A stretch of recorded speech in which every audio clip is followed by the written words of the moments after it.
All right, Luis Ortiz said it's him or Deontay Wilder. Somebody's getting knocked out, and it ain't going to be him. Luis Ortiz has a big opportunity against the new face of boxing, Deontay Wilder. Let's talk about that in this video.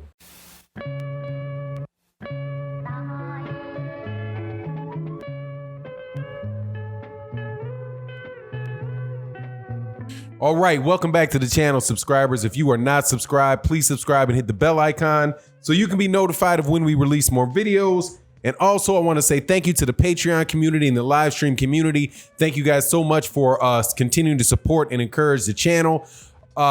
Please make sure you attend the OG Boxing Talk live stream Sunday mornings at 8 a.m. Central Standard Time with myself, Blood Boxing, KQKC Boxing, Trap House Boxing, and my man Curtis Anderson, where we wrap up the week in boxing. It's going to be a good conversation this week. Definitely going to touch up on Canelo Alvarez and some other things. I think you'll really enjoy the conversation. All right, Luis Ortiz versus Deontay Wilder for the WBC Heavyweight Championship of the World. A rematch from an epic fight that took place in 2018. Man, I am nervous about this fight. People familiar with this channel know that I support Deontay Wilder. I think Deontay Wilder is one of the most underrated heavyweight champions of all time, if not the most underrated heavyweight champion of all time, because there's so many people that are trying to build up other heavyweights for what has to be considered the most important boxing title in all of boxing, and that is the undisputed king of the heavyweight division. And if you're the heavyweight, if you're the undisputed king of the heavyweight division, you're the undisputed heavyweight champion of all of boxing, period, point blank, period. There ain't no pound for pound dude that's going to whoop the heavyweight champion of the world if the two get in the ring. So when you're talking about the heavyweight champion of the world, you're talking about objective facts, not hypotheticals, not opinion-based determinations. And that's what Deontay Wilder is looking at trying to accomplish. And that's the opportunity that Luis Ortiz has in front of him. And I was listening to the interview by Luis Ortiz. He had Leonard Ellerbe in his corner, something I thought was very, very interesting because Leonard Ellerbe is the CEO or the president of Mayweather Promotions. And he was in there in the ring talking about the opportunity that Luis Ortiz has. In an interview, Luis Ortiz said, look, man, I'm going to knock him out or he's going to knock me out. It's going to be one or the other. He feels like he's in tremendous shape,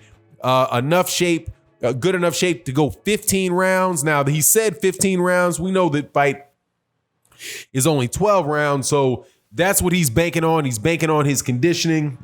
And look, man, this is no easy fight. And there is a legitimate chance that could happen for Luis Ortiz. Luis Ortiz is, along with Deontay Wilder, as I said at the beginning of this, one of the most underrated fighters in boxing. Luis Ortiz is a southpaw, counterpunching Cuban who knows his game plan to fights. If you slip up against Luis Ortiz, it could easily be lights out. Now, people in the lead up to this fight have been talking about the people who are naysayers of Deontay Wilder, naysayers of the PBC, naysayers of Luis Ortiz, supporters of other fighters. Say, you know, this Luis Ortiz is just some old man. He's an old man. He's nobody wants this fight. Blah, blah, blah. It's not going to do well on pay-per-view. All of those type of things you hear out of the mouths or out of the text, because they're not speaking. They don't really show their face too much. But in their texts, they're talking all of this, talking all of that stuff. I remember after the fight with Luis Ortiz versus Deontay Wilder, how some of those same people were saying that Luis Ortiz got robbed, and how the New York State Athletic Commission had given Deontay Wilder extra time when he got buzzed, and how Luis Ortiz, implying that if Luis Ortiz hadn't, if the New York State Athletic Commission hadn't given Deontay Wilder that extra time, that Luis Ortiz would have knocked him out. So at that time, they were acting as if it was some big robbery. But miraculously, for the second fight, 3 fights later for Deontay Wilder, somehow now this is just some mismatch that's not worth watching. The truth of the matter is, or at least my opinion of it, was that the fight for Deontay Wilder and Luis Ortiz was a more difficult fight for Deontay Wilder than the Tyson Fury fight was. Tyson Fury never hurt Deontay Wilder. Tyson Fury, in my opinion, was getting credit on people's scorecards for the fact that he was putting his hands behind his back and sticking his tongue out. But he wasn't really landing significant shots on Deontay Wilder. He never hurt Deontay Wilder. And in my opinion, he got dropped 3 times. For sure. Officially, he got dropped twice. Should have got dropped 3 times. What's the difference between that and Luis Ortiz? The only difference between the Luis Ortiz fight and the Tyson Fury fight is that the referee didn't think it was in the best interest of boxing to tell Luis Ortiz to get up and give him time to get up. He waved it off.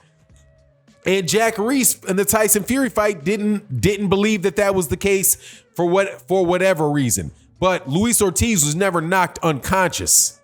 And Luis Ortiz gave Deontay Wilder just as many fits and just as more fits than Tyson Fury did.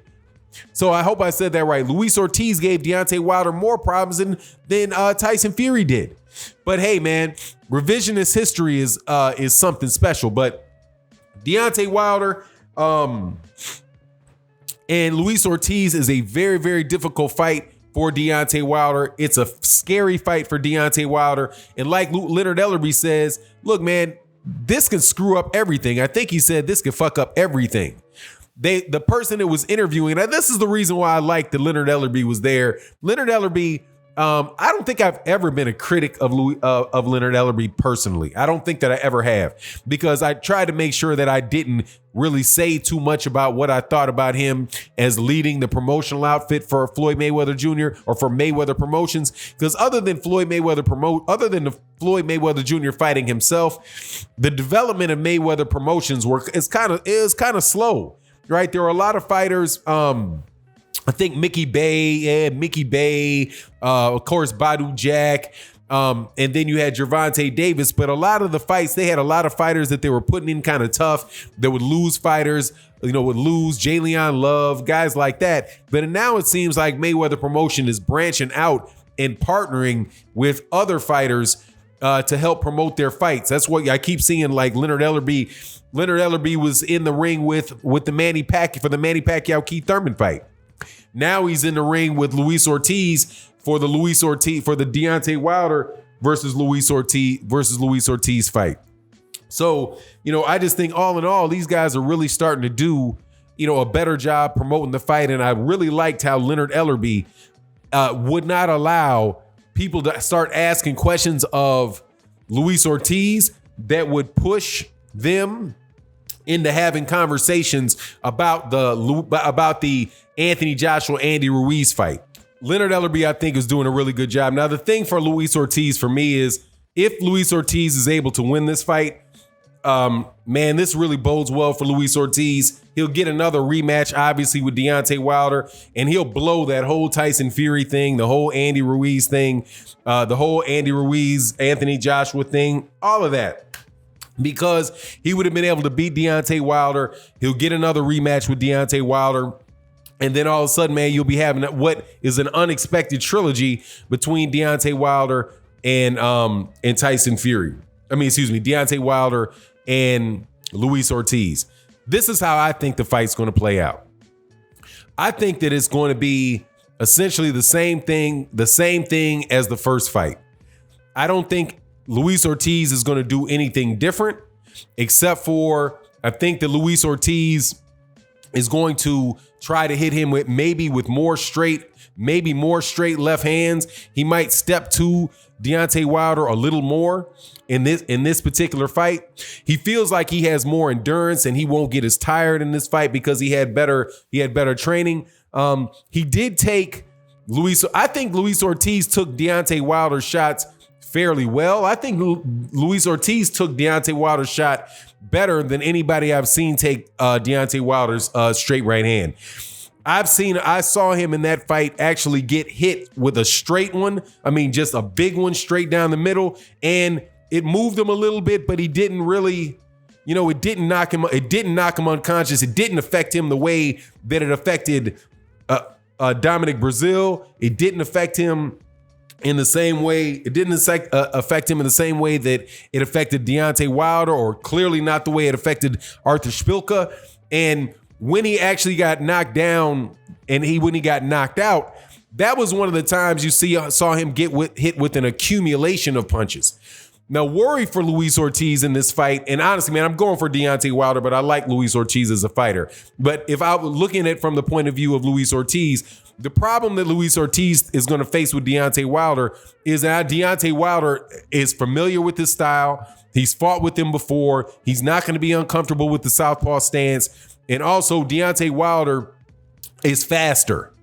He's faster. He's longer. And I think that just like Luis Ortiz said, watching Deontay Wilder, when he was asked the question, do you think Deontay Wilder's shown any improvement from this fight to the last fight? And he said, yeah, from what I can see that he's working on in the gym, there's definite improvements that Deontay Wilder is making. But, there's a difference between doing those type of things in the ring, in the gym, and being able to transition those into real time, into a real time performance. I don't see that there being an issue with that for Deontay Wilder, because what I believe that he's going to do is he's trying to look for a straight right hand, and he's probably also looking for some body shots to get people's hands down, so he doesn't just have to wait the whole time on landing, a big right hand. But anyway, we'll see what the situation is. I'm looking forward to this fight. Deontay Wilder, and it's going to be a big fight because he had over 2 million people that were interested in watching the lead-in to the first fight camp, which is the lead-in series to the fight. So, man, this is going to be really exciting, and I wish both fighters nothing but the best. But I want Deontay Wilder to win so he can continue and unify this heavyweight division if at all possible. And anyway, let me know what you think in the comment section. And with that, I'm out. Peace.